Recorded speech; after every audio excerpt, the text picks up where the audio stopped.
रहा था। कुछ बच्चे गांव की नदी के पास गेंद से खेल रहे थे। खेलते खेलते तभी सोनू के हाथ से गेंद नदी में गिर जाती है। सोनू, तूने मेरी गेंद फेंकी है नदी में, तो तू ही लाकर देगा। पर मैंने जानबूझकर तो नहीं फेंकी, तुम सबने देखा। मुझे कुछ नहीं पता, मुझे बस मेरी गेंद चाहिए। अरे छोड़ो ना, तुम दोनों एक गेंद के पीछे लड़ाई क्यों कर रहे हो?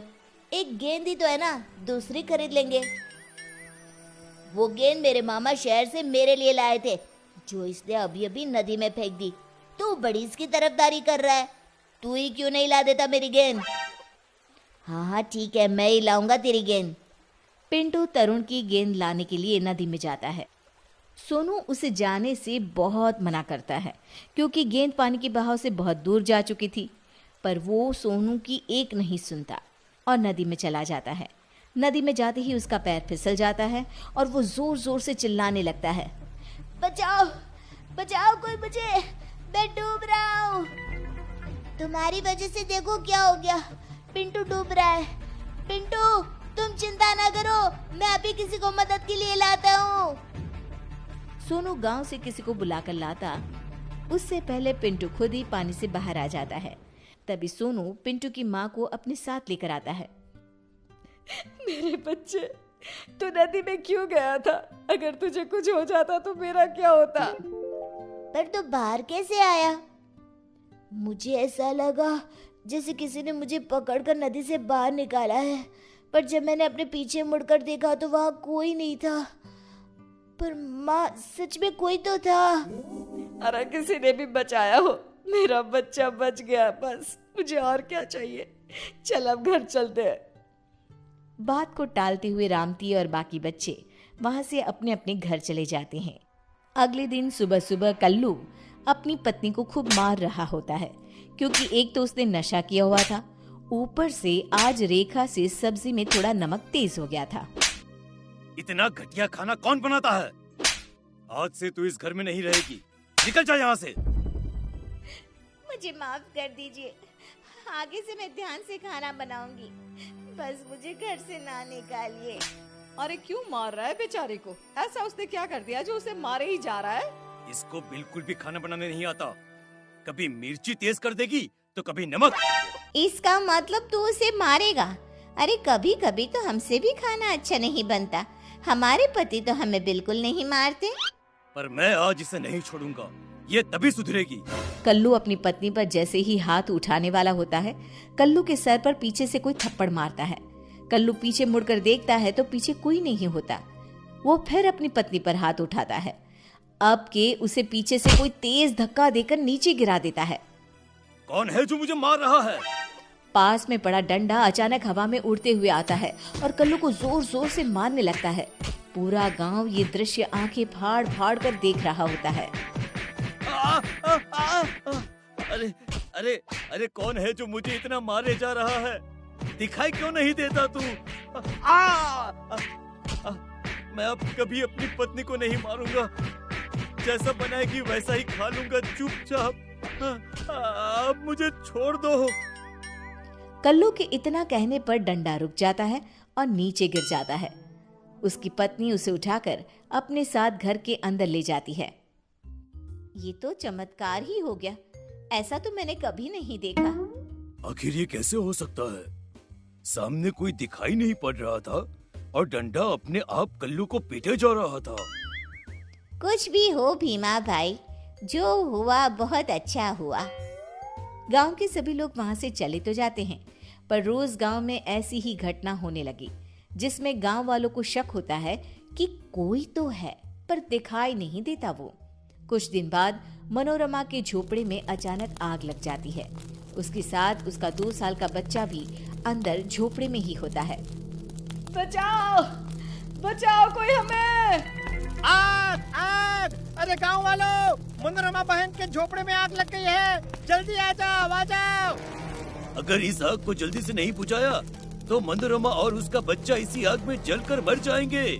उसका पति भी घर पर नहीं है, अरे वो तो खेत पर है। बातें बनाना बंद करो और जल्दी से इस आग को बुझाओ, जल्दी करो। आग इतनी तेज थी कि काबू में नहीं आ रही थी। हे भगवान बचा ले, अब तेरा ही सहारा है, मेरे बच्चे को बचा ले। तभी एक जोर का झोंका आता है आंधी का। धूल भरी, उसमें ढेर सारी रेत और मिट्टी थी। गांव वाले अपनी अपनी आंखें बंद कर लेते हैं क्योंकि आंधी में उन्हें कुछ भी दिखाई नहीं पड़ रहा था। तभी वो धूल भरा झोंका मनोरमा के झोपड़े से टकराता है। मिट्टी और रेत की वजह से आग बुझ जाती है और मनोरमा अपने बच्चे को लेकर बाहर आ जाती है। ये तो चमत्कार ही हो गया। एक पल में आंधी आई और आग बुझाकर चली गई। ऐसा लग रहा है जैसे जानबूझकर किसी ने वो आग बुझाई हो। कोई तो था जिसने मेरी और मेरे बच्चे की जान बचाई, पर वो दिखाई नहीं दिया। ये हमारे गांव में क्या हो रहा है? कोई तो है, पर वो हमें दिखाई क्यों नहीं देता? काकी ने बिल्कुल सही कहा।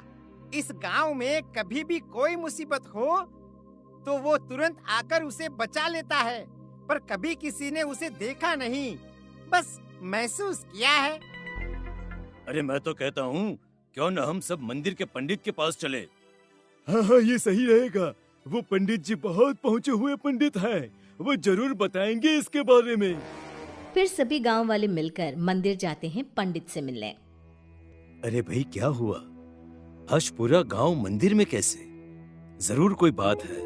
आपने बिल्कुल सही कहा, हम सब आपसे उसके बारे में ही पूछने आए हैं, जो गांव में है तो सही पर दिखाई नहीं देता। पर हम सबको पूरा विश्वास है कोई तो है जो सबकी इतनी मदद करता है। तभी मंदिर की जोर से घंटी बजती है। सभी गांव वाले घंटी की तरफ देखते हैं, पर वहां कोई नहीं होता। जो मैं देख सकता हूँ वो आप सब नहीं देख पा रहे। वो घंटी किसने बजाई ये सोच रहे हैं ना? हाँ पंडित जी, फिर वही कोई दिखाई क्यों नहीं देता? आपको तो सब दिखाई दे रहा है, तो बताइए ना, कौन है वो? कौन है? वो भूत है, उसी ने घंटी बजाई है और वो बिल्कुल मेरे सामने खड़ा है। भूत का नाम सुनते ही सभी हैरान रह जाते हैं। पंडित अपने लोटे से जल लेकर भूत के ऊपर डालता है। तभी वो भूत सभी को दिखाई देने लगता है। सभी उस भूत को देखकर डरने लगते हैं। इस भूत से तुम सबको डरने की कोई जरूरत नहीं। आगे की कहानी अब तुम ही बताओ इन सबको।